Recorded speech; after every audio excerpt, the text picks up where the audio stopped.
Perdão, Toninho.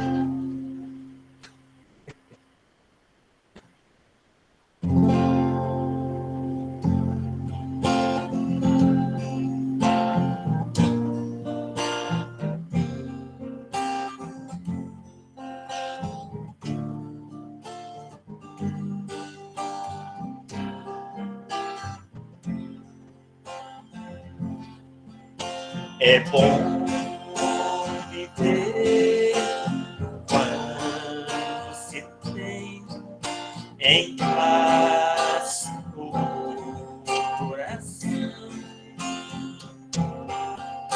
Você, como eu, que é também feliz, aprenda esta lição. Quando se aborrecer, leva o seu pensamento a Deus, nosso Senhor. Ponha um sorriso em cada dor e ajude ao seu irmão.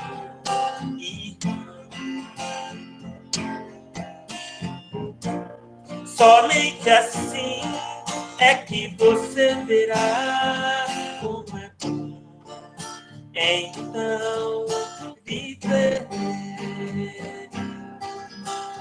Quando se tem a paz e o amor de Deus no coração. Quando se tem a paz e o amor de Deus no coração.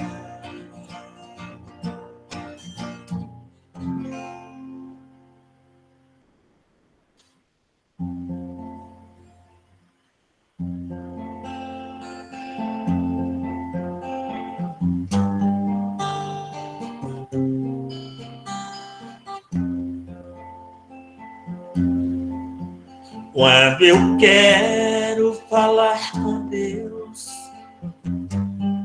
eu apenas falo. Quando eu quero falar com Deus, às vezes me calo e elevo o meu pensamento, peço ajuda no meu sofrimento. Ele é Pai, Ele escuta o que pede o meu coração. Quantas vezes falando com Deus,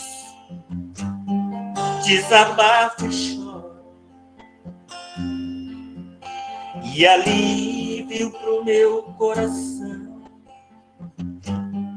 eu a Ele imploro. E então sinto a sua presença, seu amor, sua luz tão intensa, que ilumina o meu rosto e me alegra em minha oração. Quanta paz, quanta luz, Deus nos ouve e nos mostra o caminho que a Ele. Deus é Pai, Deus é luz, Deus nos fala que a Ele se chega seguindo Jesus. É tão lindo falar com Deus em qualquer momento. Deus que vê uma folha que cai e é levada ao vento. Não existe onde Ele não esteja, Ele pode escutar nossa voz. Deus no céu, Deus na terra onde esteja, está dentro de nós. Quanta paz, quanta luz, Deus nos ouve e nos mostra o caminho que a Ele conduz. Deus é Pai, Deus é luz. Deus nos fala que a Ele se chega seguindo Jesus.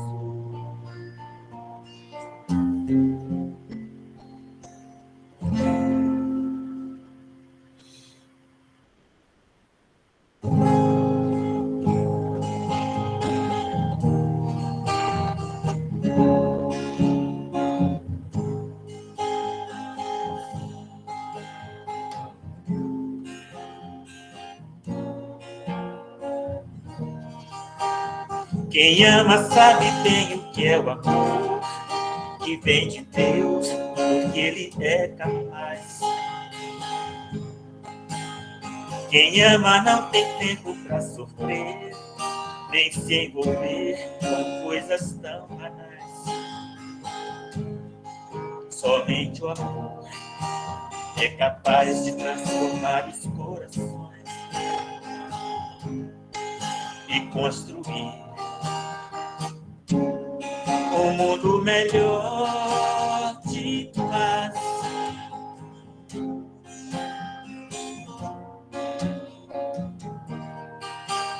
Pratique então para sempre esse amor que vem de Deus e que também te faz. Cultive a semente onde estiver, segue sempre amando com fé. Segue sempre amando com fé.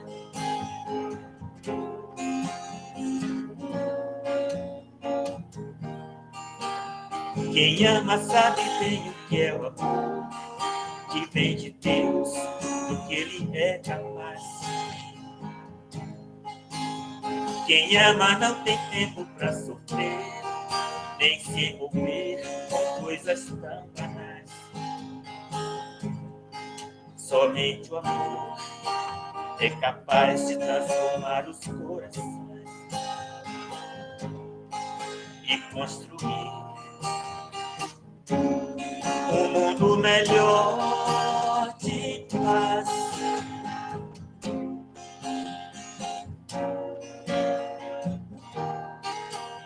Pratique então para sempre esse amor que vem de Deus e que também te faz. Cultive a semente onde estiver, segue sempre amando com fé. Segue sempre amando com fé. Segue sempre amando com fé.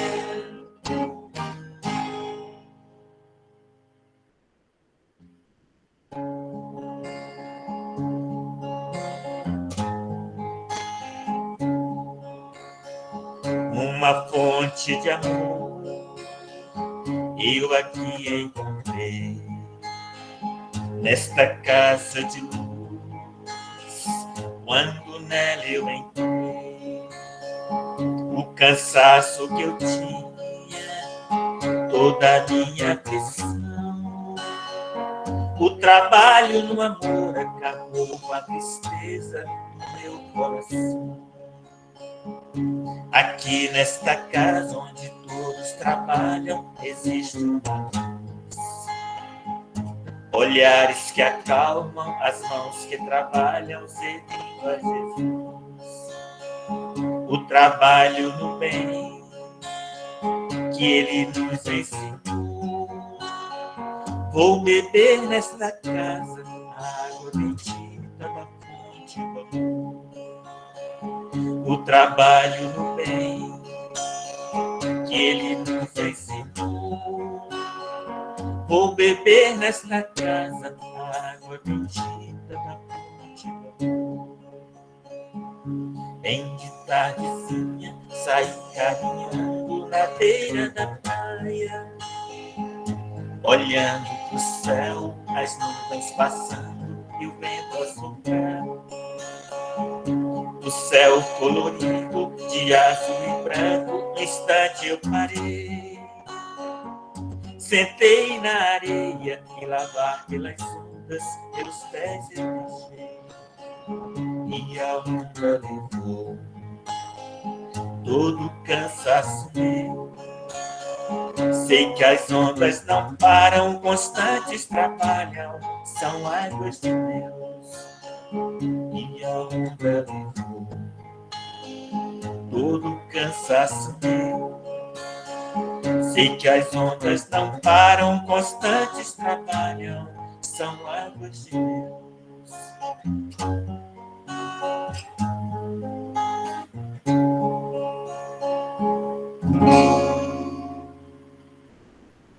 Valeu! Gratidão. Valeu, chorou não, né, Bar? Gratidão. Deus abençoe. Assim seja. Muita paz. Muita paz. Boa noite a todos. Que Deus nos abençoe. Vamos estar fazendo aqui uma leitura do livro Rafael Lavarini, Centeira da Lei, a editora Alma Nova. Compromisso afetivo. Honra sempre tua posição conjugal e ser fiel no sentir, pensar, falar e agir. Cuida-te para que não seja instrumento de teus próprios tormentos da consciência. Tenha como base o amor fraternal, que é construído através do respeito às diferenças e a renúncia de cada dia, e concretizado na capacidade de servir incansavelmente. A reencarnação não engana e os ajustes domésticos são sempre necessários. Falhastes?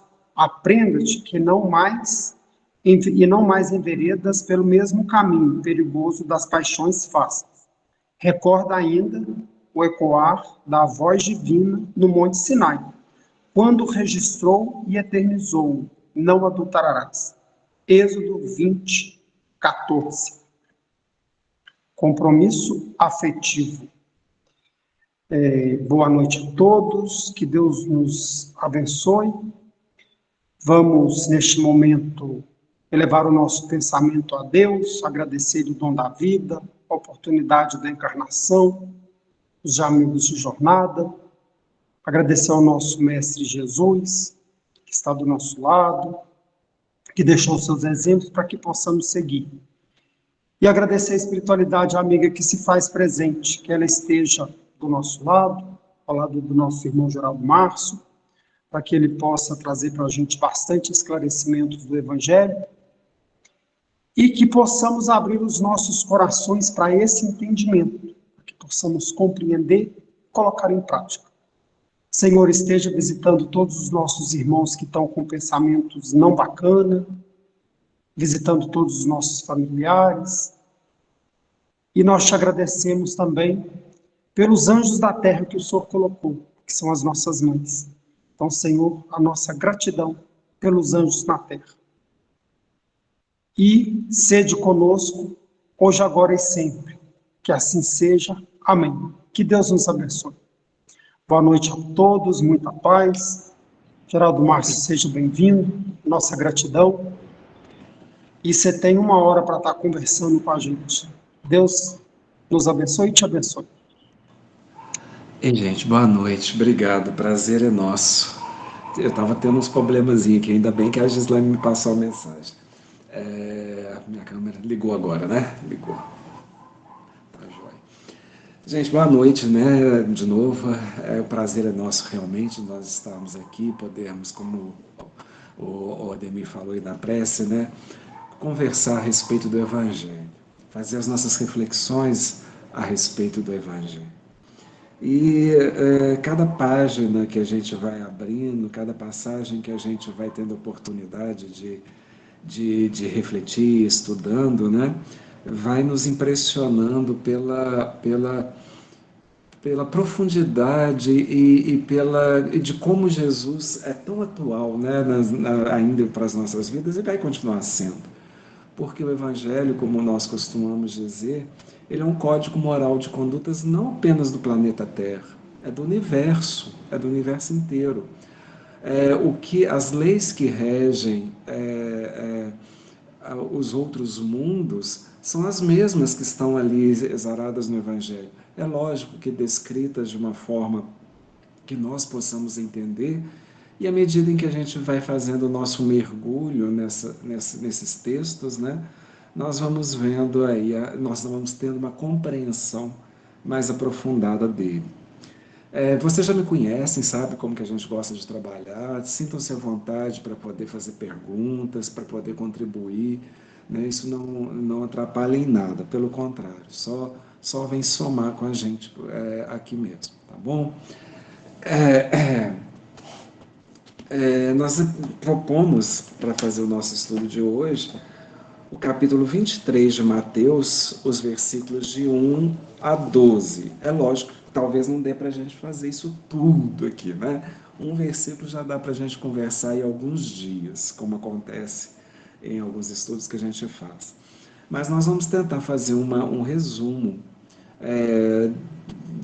de alguns temas, e um tema muito especial que está aqui descrito nesse evangelho. Tá joia? Eu vou fazer a leitura do texto. Quem tiver aí uma Bíblia nas mãos, o evangelho nas mãos, né?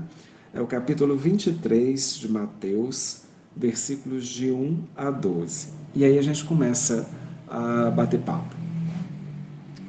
Então Jesus falou às turbas e aos seus discípulos, dizendo: os escribas e os fariseus sentaram-se na cadeira de Moisés. Portanto, tudo quanto vos disserem, fazei e observai. Mas não façais de acordo com as suas obras, pois eles dizem e não fazem. Amarram fardos pesados e os colocam sobre os ombros dos homens.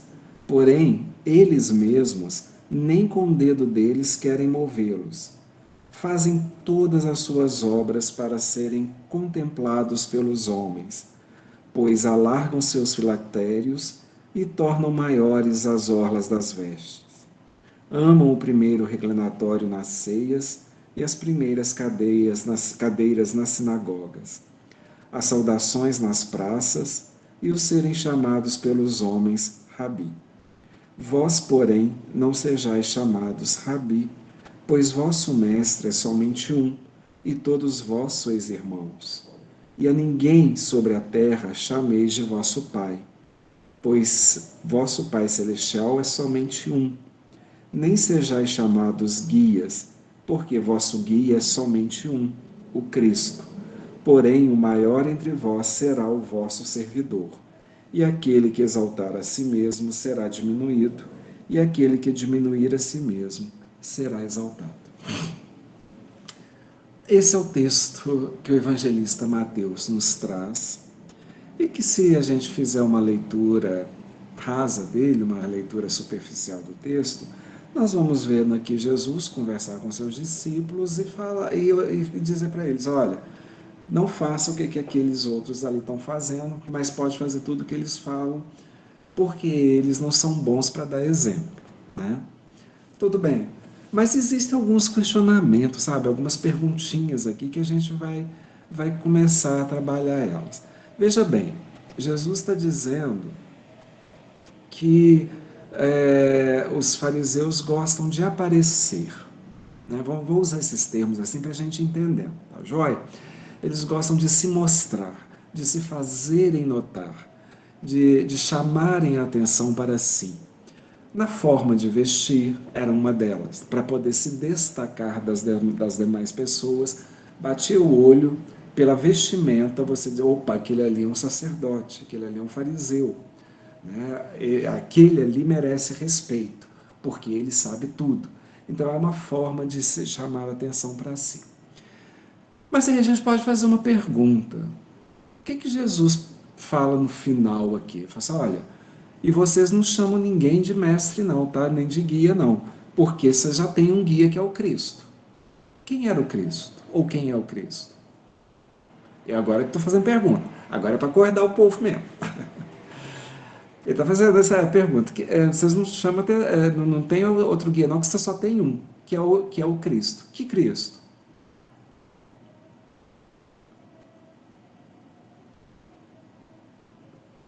Silêncio. Jesus, o nosso mestre. Ele estava falando dele. Vocês estão conseguindo entender o que eu estou querendo dizer? Ele está falando assim, olha, não olha, não faz o que aquele povo faz, porque eles estão chamando a atenção para si, para eles, né? Agora, eu sou o guia de vocês, então vocês não têm que ter outro, não, sou só eu. Ele está chamando a atenção para ele.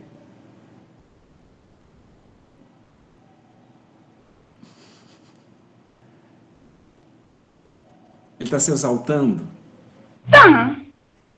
Por Está quê? chamando atenção para todos nós. Não, mas ele não está se posicionando como Cristo. Você olha, eu sou o Cristo, vocês têm que seguir a mim. Os outros estão errados. Repete a pergunta. Repita a pergunta. Jesus está falando com seus discípulos, com os discípulos dele, a respeito de pessoas que se faziam notar, chamando atenção para elas a respeito da posição que elas ocupavam. Perfeito? E aqui ele fala o seguinte: vocês não têm um outro guia, porque o seu guia é um só, que é o Cristo. Que na verdade era ele. Ele só não disse assim, sou eu. Vocês têm que seguir a mim. Qual que é a diferença? A diferença, pelo menos eu acho, né? É que ele não está falando por vaidade, ele está falando com conhecimento de causa. Ele sabe o lugar dele. Ah, bacana, Patrícia. Flávio, desculpa, Flávio. Bacana. Então a gente começa aqui a trabalhar um elemento que está escondidinho nesse texto, mas ao mesmo tempo está muito claro quando a gente começa a fazer essas perguntas. Eu estou fazendo esse joguinho aqui, sabe, gente? É justamente isso, para a gente ter essa atenção para o texto, sabe? O que o texto está nos mostrando. Então tem um elementozinho que ele não está explicitado em palavras aqui, mas Jesus está falando dele aqui para a gente, que foi muito bem tratado por Kardec, no Livro dos Espíritos, principalmente. Tem várias perguntas a respeito. E tem uma especial a 913. Alguém está com o Livro dos Espíritos aí? Não? Não? Nas perguntas de 913 para frente, até, deixa eu ver aqui, para vocês terem uma ideia, até 917 mais ou menos, ele vai tratar sobre uma grande chaga da humanidade chamada egoísmo. Egoísmo. Tá? Jesus vai falar sobre o egoísmo. O que é egoísmo? O que é o egoísmo? Estou perguntando. Estou perguntando mesmo, é de verdade, não estou perguntando só para mim, não. É aquele que se olha só para si, olha para o próprio umbigo, apenas o próprio umbigo. E olha para si. Maria, você tocou numa expressão bem interessante. Olha só para si. Porque esse olhar para si vai nos remeter a uma lenda grega que eu acho que uma grande parte de nós já ouviu, que é a lenda de Narciso. Vocês já ouviram falar de Narciso? Sim. Sim. Sim? O que era mais ou menos? Me conta a historinha mais ou menos. Vamos participando aqui. Pode ficar tranquilo que a gente vai interagindo, não tem problema não. Qual que foi a história do Narciso e qual que foi o problema dele? Alguém sabe? Pode falar. Se encantar por ele mesmo, né? Oi? Se encantar por ele mesmo, né? Se encantar por ele mesmo. Ok. Alguém mais? Estou anotando aqui algumas coisas. Encantar por ele mesmo. Eu gosto de anotando assim o que vocês trazem, para poder lembrar também. Porque o que vocês trazem, gente, ajuda a direcionar muitas das vezes o estudo. Eu preparo alguma coisa, mas de repente aquilo que vocês trazem, a participação de vocês, ajuda a gente às vezes a ter uma ideia muito melhor do que a gente tinha ainda, tá? Alguém mais lembra alguma coisa? Só para si. Deixa eu Se eu anotar não isso. estiver enganada, ele gostava de se olhar nas águas, o reflexo da sua imagem. Parece que é Narciso, não é? Isso, é esse mesmo. É esse o sujeitinho mesmo. Né? Então a gente conversa sobre Narciso. Pode falar. Ele se achava, né?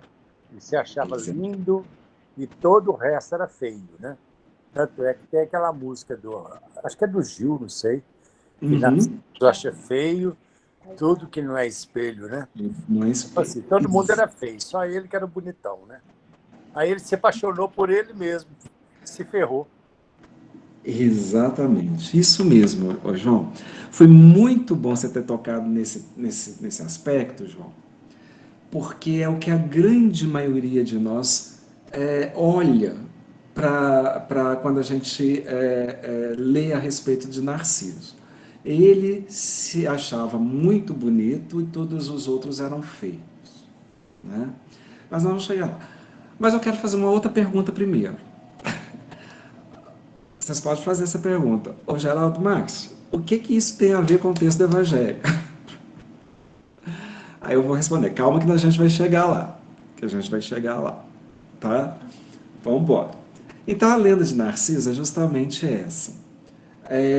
A mãe, né, dele fica grávida e consulta, depois que o menino nasce, ela vê quanto que ele era bonito realmente, né? Ela, preocupada, vai consultar um vidente, perguntando se a vida daquele menino ia ser próspera, se ia ser longa, se ele ia viver muito. E a resposta que o vidente dá para ela é a seguinte: sim, ele vai viver muito, desde que ele não se veja. Desde que ele não se veja. Isso é a colocação do texto, tá, gente? Aí vem a minha pergunta, para confundir mesmo, para a gente pensar mesmo. Se ele não podia se ver, como que ele sabia que ele era bonito e a beleza que foi a perdição dele?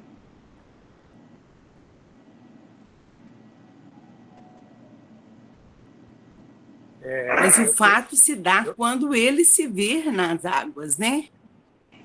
Não, mas veja bem, o João trouxe uma fala A que é a história fala termina que a quando ele gente... se vê nas águas e ele vai morrer afogado, Ok, mas o João trouxe uma em fala que busca a da beleza grande dele maioria mesmo. pensa que Narciso, o problema de Narciso era se achar belo, mas ele não se via. Como que ele sabia que ele era belo? Na minha opinião, ele podia não se ver com os olhos, mas ele tinha o egoísmo, que era a doença do ego, o ego inflado, né? Então, quer dizer, ele também, não é só a questão da beleza, ele se achava melhor do que todas as outras pessoas, porque ele era egoísta. Então Então, a questão não era ser belo. A beleza Mas não era o problema. deixa eu completar. Logo que ele nasceu, a mãe dele tinha preocupação com a beleza dele. Então faz a gente pensar que as pessoas também admiravam a beleza dele, embora Sim. ele não auto se conhecia fisicamente, né? Uhum. Exato. Exatamente. Então veja bem, então o problema dele não era ser belo, porque beleza não é o problema. Eu estou querendo dizer isso, gente, que muitas das vezes a gente tem alguns conceitos meio falhos, né? A gente aponta como malefício, às vezes, de uma pessoa, uma qualidade. Beleza é uma qualidade do universo. O universo, as leis são belas. A beleza está presente na obra divina. É lógico que essa questão da beleza realmente ela tem outros padrões, outros fatores, desculpa, não padrões, outros fatores que escapam ao nosso entendimento. Então o problema de Narciso não era ser belo. O próprio texto, depois, se vocês quiserem ler, a lenda de Narciso, escrita por Ovídio, é bem pequenininha, né? Está no livro As Metamorfoses. O próprio autor coloca lá que ele era tomado de uma rude arrogância. Ele era uma pessoa arrogante, que fazia com que ele se afastasse, arrogância, né? Que fazia com que ele se afastasse e afastasse das outras pessoas. Que fazia com que ele se afastasse das outras pessoas. E afastava as outras pessoas dele também. Porque, como a Maria disse, todos, grande número de pessoas se apaixonaram por Narciso. Jovens, mulheres, homens, todos se apaixonavam por ele. E ele rejeitava todos. Ele não conseguia se aproximar, fazer uma aproximação, estar próximo do outro. Até que, numa dessas dele, né, um jovem que foi rejeitado por ele faz um apelo à deusa Nêmesis. Ele faz um apelo e essa deusa Nêmesis o escuta e ele diz o seguinte, que ele ame, por sua vez, mas não venha a possuir o objeto amado. Então ele é vítima dessa maldição também, que a deusa Nêmesis escuta, né, essa prece desse jovem, e Narciso não conseguia então se apaixonar, se aproximar dos outros. Vocês estão começando a entender o que tem a ver com o nosso texto? Quando nós, movidos pela nossa arrogância, pelo nosso egoísmo, nós vamos adotando comportamentos que vão nos afastando das pessoas, nos tornando inacessíveis e dificultando que as pessoas também se aproximem de nós. É o que está falando aqui no nosso texto. Vocês conseguem identificar isso aqui agora? Naquilo que os fariseus faziam? Porque eles se afastavam. Nós somos especiais. Vocês são o povinho. Então vocês fiquem no seu lugar, porque nós somos melhores do que vocês. Então, o que eu estou querendo dizer... Aí, de repente, né, vocês me perguntam, que o nosso título de hoje é Ensino e Prática. Ensino e Prática. O que tem a ver? Estão começando a entender o que tem a ver? Ou não? Está difícil ainda? Vou ter que não parar. Olha, quando a gente... A minha mãe, o grupo já sabe, ela é uma mulher de muitos ditos, né? Então, quando a gente queria se exaltar muito lá em casa, né? Aí ela sempre falava assim, cuidado, Jesus nos convida para ser luz da igreja, não, luz da igreja, não, luz do céu, não estrela da igreja. Que ótimo, muito sábia a sua mãe, Maria, sem dúvida nenhuma, né? Não estrelas de igreja, exatamente, luz no céu, e não estrelas de igreja. E nós não queremos nos tornar estrela de igreja, vou usar o seu termo aí. Nós queremos nos tornar estrela de igreja. Sabe por quê? Mas sabe por que isso? Porque nós ainda somos muito frágeis na nossa pessoa. Então, Narciso afastava os outros na sua arrogância, não por ser uma pessoa má, mas por não conhecer a sua própria beleza, não conhecer a sua própria potencialidade. Porque o dia que ele conseguiu se ver nas águas do rio e se apaixona por aquela imagem, o texto de Ovídio também é muito interessante, que ele fala que, em princípio, ele se apaixona por uma imagem sem substância. Ou seja, ele não tinha aquilo que oferecer. E ele se apaixonava por algo que não tinha raiz, que não tinha profundidade. que não tinha profundidade. E assim somos nós quando assumimos essa postura de arrogantes, de egoístas. Nós tentamos nos fixar em coisas e pessoas que não têm profundidade, que não têm raiz e que não vão nos sustentar. Nós nos apaixonamos por imagem, e a imagem passa a ser mais importante do que a verdade. É o mundo que a gente vive hoje. A imagem passa a ter um valor maior do que a verdade. Mas o dia que Narciso tenta alcançar essa imagem, né, quer dizer, ele vai se definhando tanto por não conseguir, e assim é a nossa vida, quando nós permanecemos na nossa arrogância, nós também vamos nos definhando a nossa essência. E o que o vidente fala a respeito dele é a coisa mais interessante. Ele vai viver até o momento em que ele não se vê. Até o momento em que ele não se vê. Quando ele consegue ter essa percepção, é necessário que o narcisista morra para que possa nascer o narciso, a flor.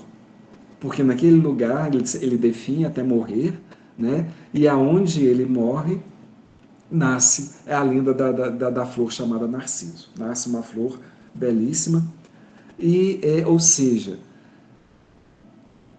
é necessário você desfazer aquela imagem sem substância para que possa nascer algo mais sutil, algo perfumado, algo que realmente vai trazer beleza. Está conseguindo entender, gente? Eu vou toda hora fazer essa pergunta, né? Porque Sim. o Ademir vai na sua cabeça assim, Ademir, qual que é a dúvida? Vamos lá.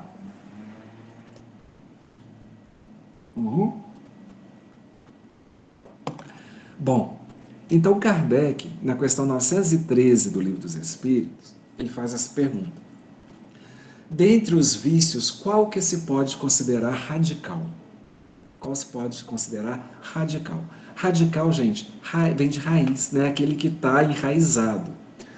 Temos-lo dito muitas vezes, o egoísmo. Ou seja, eles já falaram nas outras perguntas anteriores, muitas das vezes sobre o egoísmo. Mas aqui, muito especial, Kardec traz essa questão. Então, temos-lo dito muitas vezes, o egoísmo. Daí deriva todo mal. Todo mal. O que a espiritualidade traz para a gente também, as palavras foram muito bem selecionadas, não estão aqui à toa.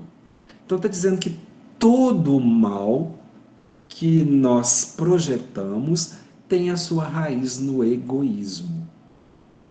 Estudai todos os vícios e vereis que no fundo de todos há o egoísmo. Então na minha vaidade tem egoísmo? Sim. Na minha raiva tem egoísmo? Sim. Em todos, eles estão dizendo que todos os nossos vícios existe o egoísmo como um mal que precisa ser extirpado. Por mais que lhes deis combate, ou seja, por mais que vocês tentem combater os vícios, não chegareis a extirpá-los enquanto não atacardes o mal pela raiz. Então, se eu vou tentar trabalhar só a vaidade, eu não vou conseguir, porque eu tenho que identificar onde que está a raiz dessa vaidade. Se eu vou trabalhar todo o meu orgulho, não vou conseguir, se eu não conseguir identificar onde está o meu egoísmo na raiz desse orgulho. Eles não estão falando isso aqui à toa. Enquanto não houver destruída a causa. Tendam, pois, todos os esforços para esse efeito, porquanto aí é que está a verdadeira chaga da sociedade. Quem quiser, desde esta vida, ir aproximando-se da perfeição moral, deve expurgar o seu coração de todo o sentimento do egoísmo, visto ser o egoísmo incompatível com a justiça, o amor e a caridade. Ele neutraliza todas as outras qualidades. Então não adianta. Enquanto a gente não combater o egoísmo, nós vamos tentar ser estrela de igreja. Sabe? Vou querer que o outro olhe para mim, que o outro consiga identificar o meu esforço em querer ser uma pessoa melhor, e eu vou validar o meu esforço naquilo que o outro vai me oferecer. Eu vou querer que o outro me dê tantas curtidas nas minhas redes sociais. Se não der, eu vou ficar desesperado. Porque eu estou tentando me validar como pessoa, tendo no outro a resposta para essa validação. Mas o outro não tem raiz, não tem essa profundidade que eu preciso. Né? E por isso vai ficando cada vez mais difícil as nossas relações. A gente vai se afastando, e por isso as nossas relações também estão tão difíceis. Né? A gente vai se afastando e não vai se permitindo fazer um convívio com o outro. Freud estudou a respeito do narcisismo, e ele tem uma fala tão interessante, deixa eu ver se eu anotei isso aqui. Ele fala que sim, ele fala duas coisas. Que existe um narcisismo que ele... Ei, Cláudio, está atrasado, não, tá bem. Que existe um narcisismo primário, que ele é normal, porque ele é constitutivo do amor próprio, tá? E, portanto, ele é necessário para a nossa autoestima e para as nossas relações saudáveis. E existe o narcisismo secundário, que esse é patológico, que é o seguinte: quando a gente faz esse movimento em direção ao outro, e nesse movimento em direção ao outro, nós vamos deturpando essa relação, essa aproximação, porque nós colocamos toda a nossa expectativa no outro. Ou seja, nós vamos criando expectativa. Só de criar expectativa já não está muito legal, né? Vai surgindo o narcisismo, sabe? Vai surgindo esse querer para si, essa soberba, e é onde a gente espera que o outro é que vai salvar a sua vida. E aí é uma situação complicada, uma situação muito difícil. O Freud de fato tem uma fala que é a seguinte: é preciso começar a amar para não adoecer. É preciso... Olha só, gente, Freud, né, um psicanalista, às vezes não muito compreendido também, ele diz: é preciso começar a amar para não adoecer. Ou seja, esse movimento de aproximação do outro precisa ser constituído de valores que permitam que a nossa relação com o outro não seja baseada em expectativas, não seja baseada em ilusões, em meros desejos, mas que eu esteja movido por uma real intenção de estar ali, de participar com o outro. Aí a gente vai perguntando de novo, né? O que isso tem a ver com o texto aqui do Evangelho? De novo. Veja bem, Jesus está falando para que eles possam observar tudo o que os fariseus dizem, mas não fazer o que eles fazem, porque eles querem chamar a atenção para si. Mas é interessante, porque eu quero dizer, quando eu disse que o narcisista não é uma pessoa ruim por si só, ele só não tem conhecimento da sua própria beleza, e por isso mesmo é uma pessoa extremamente imatura e insegura, e por isso precisa chamar a atenção de alguma forma para poder se sustentar na sua vida, na sua existência. Isso não é por ruindade, mesmo que muitas das vezes outros sejam feridos. Eu só vou ser ferido por essas relações, que muitas das vezes são abusivas, são tóxicas, assim, né, se eu permitir também. Se esse meu movimento de aproximação do outro for também carregado desse desejo de que o outro é que deve me sustentar. Certo? Então Jesus, quando eu digo que eles não são uma pessoas más, e narcisista, eu vou abrindo aqui um parêntese e dizer que todos nós somos, porque tem uma característica muito interessante deles, algumas características que são, olha só, expectativa de ser tratado de modo superior. Ai, ai, ai, ai, ai. Expectativa de ser tratado de modo superior. A gente pode, às vezes, não falar, mas lá no fundo você está com vontade de agarrar o outro pelo pescoço e dizer, com quem você acha que você está falando? Quem você acha que eu sou? Né? Você vai para casa remoendo muitas das vezes. A gente pensa, sente e não fala. Eu devo falar sim, a gente precisa ser verdadeiro, não agressivo. Por isso é que Jesus chamava os fariseus, muitas das vezes, não todos, de hipócritas. Hipócrita, o termo significa aquele que sabe, mas não faz. Aquele que tem conhecimento, mas não faz, segundo aquilo que sabe. Tá bom? É isso aí, Cláudio. Aquilo que não sabe o que faz. Jesus não agredia essas pessoas, ele não acusava, ele apenas fazia com que elas pudessem olhar para si e poderem enxergar essa imagem sem substância e aí poderem fazer a sua aproximação de uma forma diferente. Fazer com que essa imagem pudesse ser substituída por algo que realmente tivesse substância. Então, expectativa de ser tratado de modo superior. Fixação por sucesso, por poder, por inteligência. Gente, sinceridade, eu não sei, dá um pouquinho de poder para cada um de nós. Vocês já imaginaram? A gente tem desejos disso.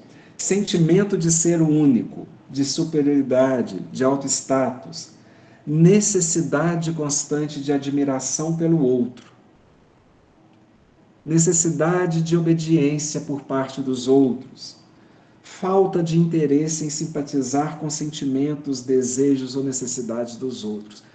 Meu filho, hoje eu estou com um problema tão sério, estou com uma dor tão grande. Nossa, você não sabe da minha dor.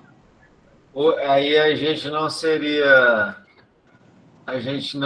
seria santo, a gente seria demônios na vida dos outros, se desse esse poder. Sim, a questão do poder é complicadinha mesmo, né? Então, essa aqui, gente, falta de interesse em simpatizar com sentimentos, desejos ou necessidades dos outros. A pessoa vem falar dela e você começa a falar de você. Porque o problema dele, o meu é maior. Eu é que sei da minha dor. Você não sabe a minha dor. Né? Geraldo, deixa eu... Vamos lá. Desculpa se eu estiver equivocada, mas eu quero dividir uma questão. Que você falou assim, né? Que há pouco tempo atrás você falou assim que as pessoas jogam as coisas na internet e preocupadas com quantos likes vão adquirir, né? E aí me remeteu ao meu tempo, e acho de várias pessoas aqui, na nossa juventude, né? Algumas décadas atrás, em que a gente tinha um diário e que a gente guardava as coisas más, os escorregões que nós dávamos e as coisas boas também que nós fizéssemos e que nós almejávamos num diário. E hoje essa necessidade de autopromoção, né, autofelicidade nesse mundo... sem substância. Né? Não.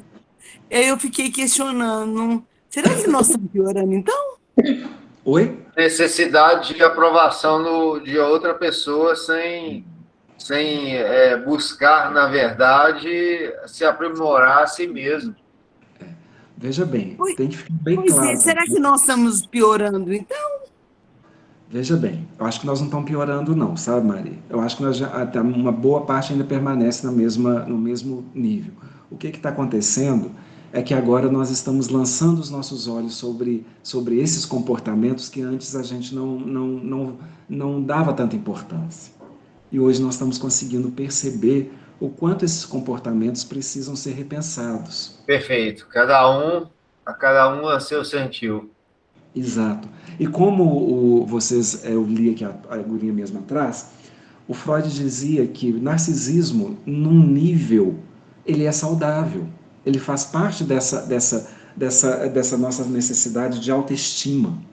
É importante, sim, do amor próprio, tá? Do auto-amor. O problema é quando ele adoece, quando aí ele se torna esse egoísmo, aí a coisa complica. E aí a gente tem essas atitudes pomposas e arrogantes. Então todos nós somos narcisistas. O que acontece é que agora a gente está lançando os nossos olhos para isso e tendo a oportunidade de nos ver. De nos ver. Que era o que o vidente falou, olha, se ele não se vê, mas a nossa proposta é de nós nos vermos. Nós precisamos nos enxergar. Não para nos acusar, não para nos acusar, sabe? Mas para saber que nós somos o quê? Eu acho que eu falei isso aqui no nosso último estudo, né? Espíritos em processo de construção. Eu não preciso chegar no centro espírita e achar que eu preciso ali me validar como integrante daquele grupo, e as pessoas precisam me reconhecer. Eu preciso ser um expositor, eu preciso fazer o maior número de tarefas possível, porque as pessoas precisam ver como que eu sou bom. Eu não preciso. Carta de Paulo, primeira carta de Paulo, capítulo 2, versículo 5. Vós sois pedras vivas na fundação do reino de Deus. Obrigado, Cláudio. Exatamente. Nós somos, e essas pedras precisam ser pedras que têm utilidades, não apenas elementos endurecidos no caminho, né? Principalmente a pedra de esquina, que Jesus fala muito dela. Perfeito. Equilibra dois extremos, né? A gente precisa ter, quando ele fala da pedra de esquina, ele está falando de uma pedra que ficava centralizada no arco para poder fazer com que aquele arco se sustentasse. Então, nós precisamos ser essa pedra que sustenta, que equilibra e não que desarmoniza, né? Por isso é que a gente precisa se ver. Então, a fala de Jesus, quando ele aponta, o narciso, ele é uma fala que, ao mesmo tempo, ele é uma fala de acolhimento e uma fala de contenção. O que eu estou querendo dizer com isso? Que ao passar a enxergar essas nossas falhas, nós precisamos ver até que ponto nós precisamos falar para a gente, oi, vai com calma, de conter, fala, vai com calma, bota o pé no freio, ou até que ponto nós precisamos também nos acolher naquela dor, que aquela dor nossa, ela precisa ser sentida e ela precisa ser validada também. E essa dor, gente, eu não estou dizendo que ela seja consciente muitas das vezes, porque nesse processo de arrogância, muitas das vezes nós não percebemos que isso é um processo de dor, que eu cheguei nessa situação por alguma outra situação que eu não me recordo dela qual seja, mas que me feriu profundamente, que é uma dor que me trouxe a esse ponto. E essa dor precisa ser acolhida, precisa ser escutada e precisa também ser contida. Precisa ser contida. Por isso é que Jesus diz, olha, cuidado, raça de víboras. Isso ele está contendo, fazendo essa contenção. Como um pai ou como uma mãe fala assim, meu filho, olha lá, não fala assim comigo não. Tem hora que tem que ser desse jeito. Né? Quem que você acha que você é? Abaixa seu tupete. Sem raiva, isso sem explosão de rancor, mas com um processo educacional. Tem hora que isso é muito necessário. É muito necessário. Pera lá. Como tem hora que você tem que falar, olha, eu sei que você está sofrendo, eu sei que você tem razão. Mas não é assim que as coisas vão acontecer. Você não tem tudo para você. O mundo não é seu.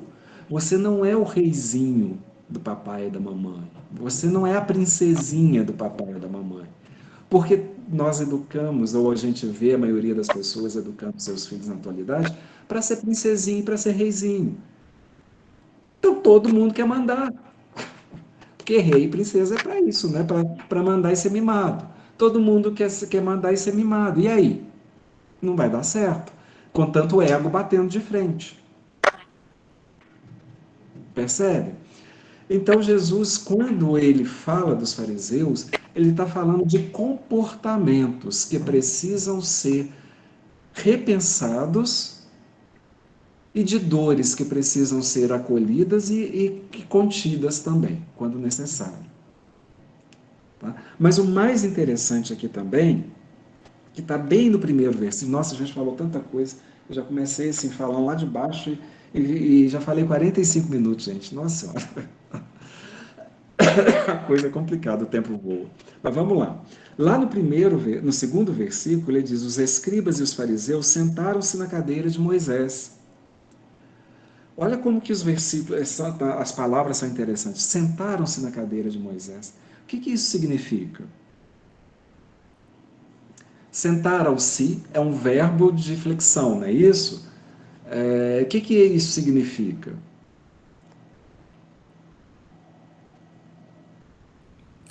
Seria tomaram posse das leis de Moisés? Sentaram-se. Sentaram-se. Sei que é o verbo. Não foram obrigados. Foi uma escolha. Foi uma opção. Foi por opção, não foi por obrigação. Então, nós fazemos as nossas escolhas e muitas das vezes nós fazemos dessas escolhas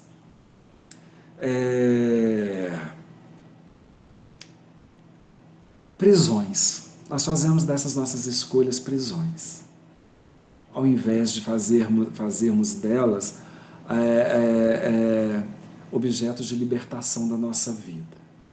Então eu fico tão preocupado, porque eles sentaram-se por escolha, eles escolheram seguir as orientações de Moisés. Vamos falar assim para a gente entender. Sentar-se, é isso aqui que a gente está fazendo. Nós estamos sentados para poder refletir e ouvir. Nós escolhemos estar aqui nesse instante, nesse momento. A gente podia ter feito outra opção. Tá certo? Então não foi por obrigação. Chico Xavier falou muitas vezes que os maiores males que a gente tem na vida são as escolhas que nós fazemos na nossa vida.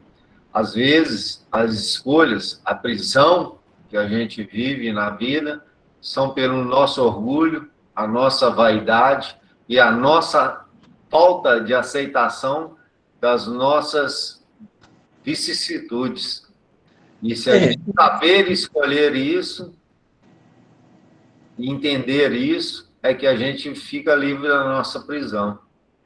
E o que a gente faz com essas escolhas? Porque às vezes eu faço essa escolha por opção e eu tento depois fazer dessa escolha uma causa de opinião própria, sabe? Algo para defender a minha opinião e não para defender aquela escolha que eu fiz. Por exemplo, nós estamos seguindo o Evangelho, nós estamos nos propondo a seguir Jesus, como todas as religiões. Mas como eu não consigo fazer aquilo que o Evangelho me propõe, eu acho que é dessa forma, e aí eu fui daquela minha escolha de seguir Jesus, eu interpreto segundo o meu desejo, a minha necessidade, o meu comodismo, né, o meu egoísmo, e aí eu transformo aquela religião em um instrumento de tortura em vez de um instrumento de libertação. Perfeito. Seu dogma. Entenderam? Foi isso que a gente fez com a religião e a gente ainda está fazendo isso. Então, como eu disse, nós estamos aqui por opção, por escolha. Nós elegemos Jesus como nosso mestre, como nosso guia. Então, aquilo que ele nos fala, eu preciso pelo menos parar para tentar ouvir e escutar. Pelo menos. Se eu não entendi, eu tenho que ser honesto. Olha, eu não vou fazer isso porque agora eu não estou entendendo mesmo, não, eu não dou conta. mas eu concordo, ok. Né? Já é um E aí passo. a gente vai fazendo todo esse movimento de afastar, que a gente está vendo hoje nos movimentos religiosos, Isso. né? Onde nós não fazemos a inclusão, onde as minorias, entre aspas, né, que não são minorias assim, é só um termo que a sociedade resolveu usar, são excluídas realmente. Onde, por exemplo, hoje não se compreende ainda a questão da homoafetividade, é um exemplo. Não se entende ainda a questão da sexualidade. Não se entende ainda a questão das diferenças raciais, sociais, seja o que for. E a gente faz das nossas questões pessoais, a gente leva para isso essas questões pessoais, as nossas opiniões, para dentro do nosso meio religioso. E aí a coisa começa a se complicar. E complica mais quando se leva para dentro do lar. Também, com certeza. Né? Que deveria ser um movimento oposto. A gente trazer o que a gente está tentando aprender no Evangelho para a nossa vida. Né? Que isso é que é o movimento que a gente precisa fazer. A Joana de Ângeles, né? Ela tem um texto muito interessante no livro. Cadê o meu livro? Aqui, O Ser Consciente, que é um capítulo chamado Comportamentos Exóticos. E ela vai falar justamente dessa questão, sabe, dessa necessidade que as pessoas têm de chamar a atenção para si. E isso, por trás disso, existe realmente uma insegurança muito grande. E quanto mais a gente se fixa nesse comportamento, mais a gente vai dando vazão a complexos que vão se estruturando na nossa intimidade e se transformando em patologias muito complicadas. Para depois, tanto é que ela usa o termo carapaça. Sabe, carapaça é tipo aquela couraça que uma tartaruga tem, por exemplo, né? Que é algo difícil de ser quebrado, algo difícil de ser partido. Que essas situações a gente vai transformando elas em carapaças na nossa vida, que ao invés de nos proteger, elas nos tolhem, elas nos sufocam, e fica cada vez mais difícil de partir isso, enquanto a gente não soubermos olhar para nós mesmos, não termos esse movimento de acolhimento e de contenção com as nossas situações, com as nossas dores, sabe? E é interessante que Jesus diz, olha, eles se assentaram na cadeira de Moisés, né? Eles assentaram-se na cadeira de Moisés. Então ele diz o seguinte, quando ele diz, façam o que eles fazem, ele diz para a gente o seguinte, o passado tem importância, tem valor e tem peso. A gente quer descartar o passado, a gente não quer lembrar muitas das vezes. E aqui Jesus fala o contrário, olha, tudo que Moisés trouxe está certo, porque eles estão falando a respeito, é para ser seguido.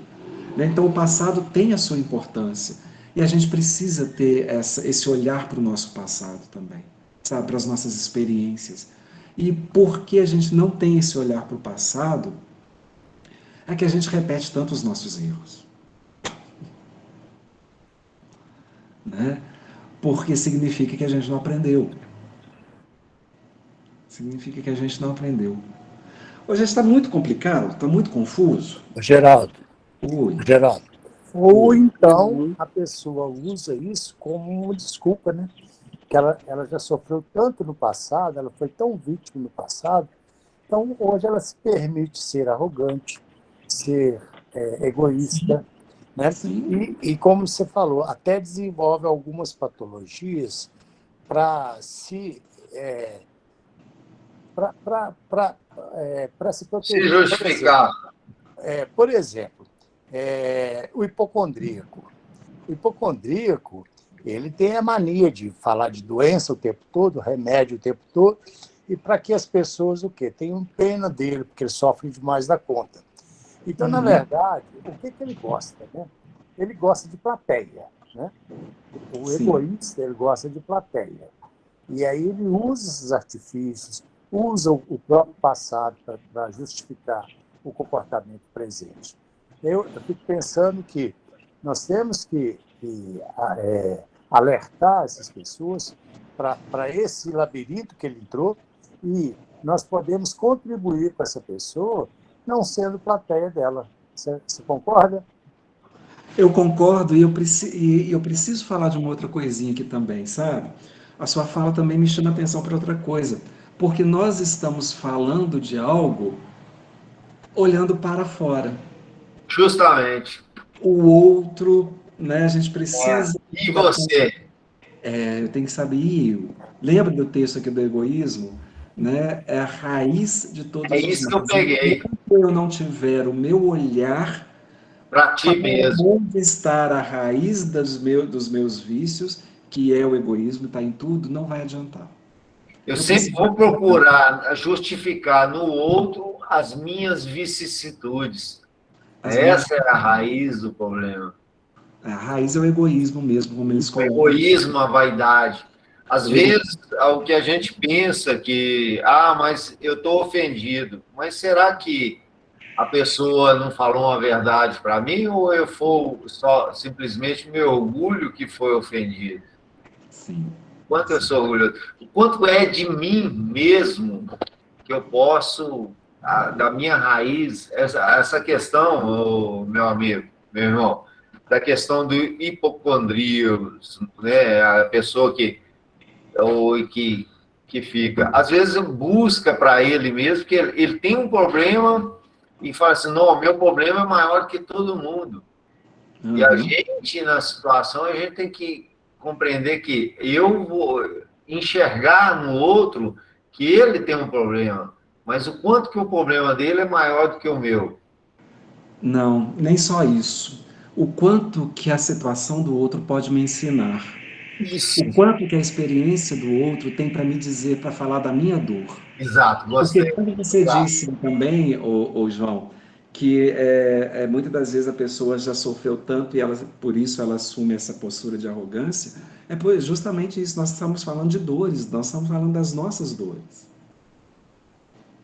Né? Mas, e quem não tem dor hoje, né? Quem vou nunca pensar. teve, não é só hoje. Porque, assim. a dor, ela vem muitas vezes por não entendimento da coisa. E muitas vezes a gente se põe como, a gente age como egoísta aos olhos dos outros, porque os outros não nos veem e não sabe, por exemplo, muitas vezes que as ações que nós temos é para que nós possamos ser aceitos, sabe? Então você começa a agir de tal maneira para ser aceito. Mas quando você vê que aquilo não flui conforme você imaginava, você tem que parar um pouquinho e pensar, poxa, como estou agindo? Exato. Né? Mergulhar naquela dor, resolver aquilo, aí você vai perceber, poxa, como eu estava agindo? Eu estava agindo para ser aceito. E muitas vezes eu passei como egoísta.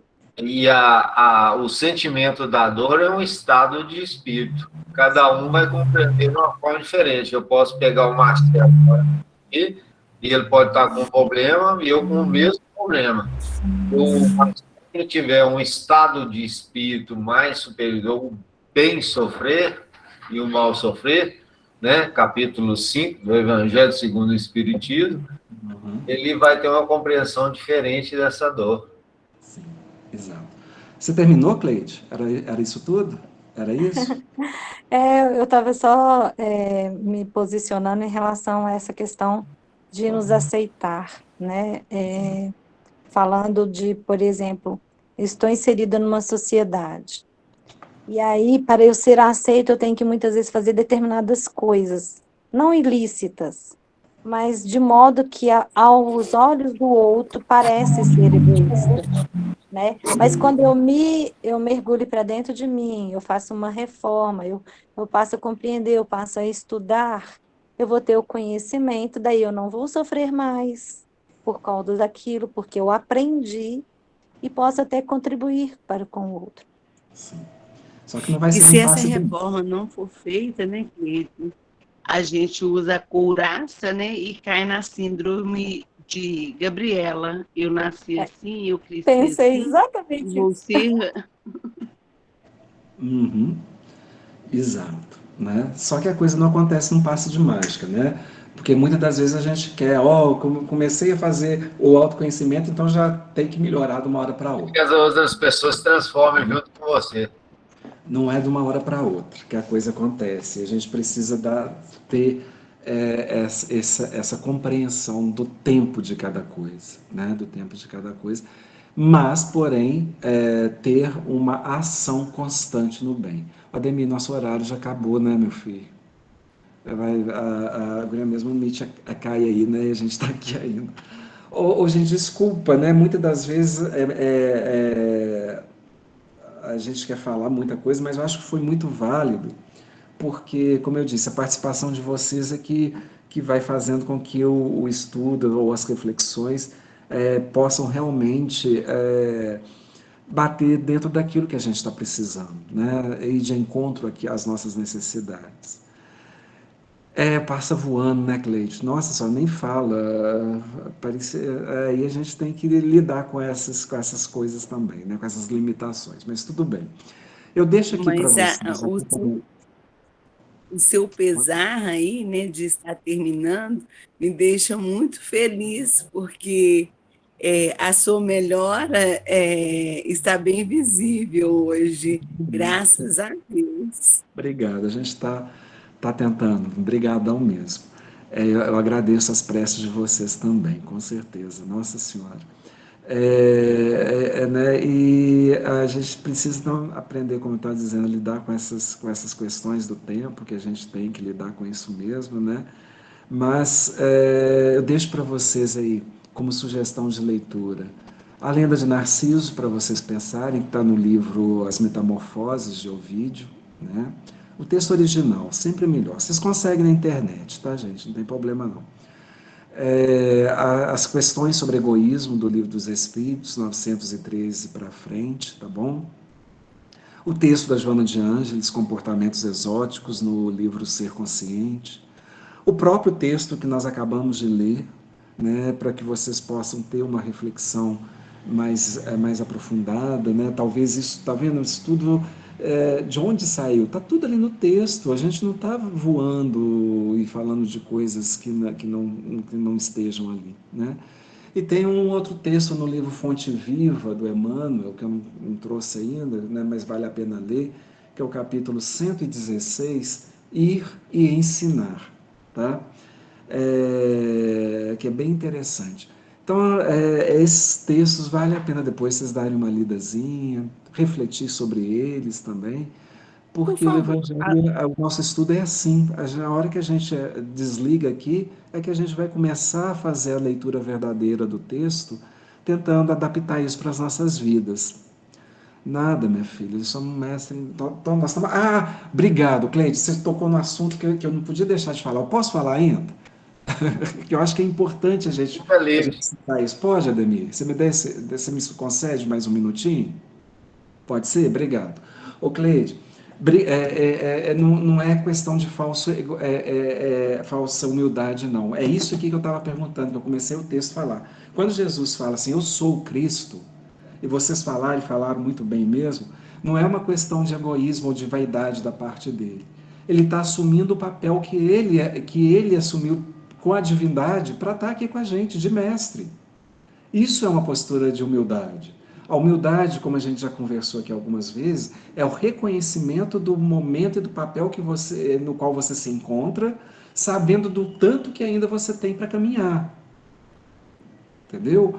Então, quando alguém te elogia pelo seu trabalho e você tem a consciência tranquila de que você realmente se esforçou para que aquele trabalho pudesse ser o melhor, para que aquele trabalho pudesse atender às necessidades de quem dependia dele, e alguém te elogia, você fala, não, meu filho, que isso, eu não sou nada não, né? A espiritualidade ajudou mais. Não, a gente precisa também reconhecer os nossos valores. Sim, eu estudei pra caramba, eu não estudei tanto assim não, tá, gente? Estou falando nesse caso aí. Eu estudei pra caramba, eu fiz o meu melhor para estar aqui, né, com vocês, então assim, obrigado. E aqui eu falo obrigado mesmo por essa parte. Então a gente precisa reconhecer que nesse momento, nessa hora, eu estou merecendo o ok. O problema é quando a gente faz desse momento, dessa hora, todo o resto da minha vida baseado nisso que eu não repito. Perfeito. Entendeu? Aí é que está a questão. Então, assim, nesse momento, nessa hora, eu agradeço. Daqui para frente, eu não sei como é que vai ser meu comportamento. É aí que a gente precisa ter essa consciência. E é aí que entra essa fala de Jesus. Eu sou mestre, porque ele já passou realmente pelo caminho, como vocês falaram, por isso ele é guia, né? Então ele está nos ensinando ter humildade e aceitação do esforço. Exatamente, Cleide, orar e vigiar. Ter o reconhecimento, mas não se prender nisso. Não se prender nisso. Saber que nós ainda temos muito que aprender, né? Saber que nós temos muito ainda caminhar. Que caminhar. Aí a gente precisa ter essa consciência também. Aí sim, agora eu estou falando obrigado. Desculpa ter tomado mais alguns minutos aí da noite de vocês.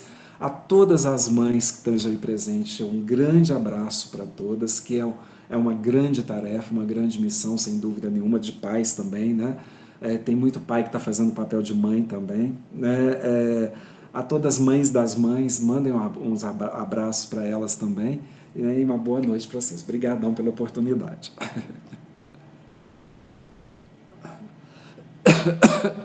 Fazer a prece? Vamos lá.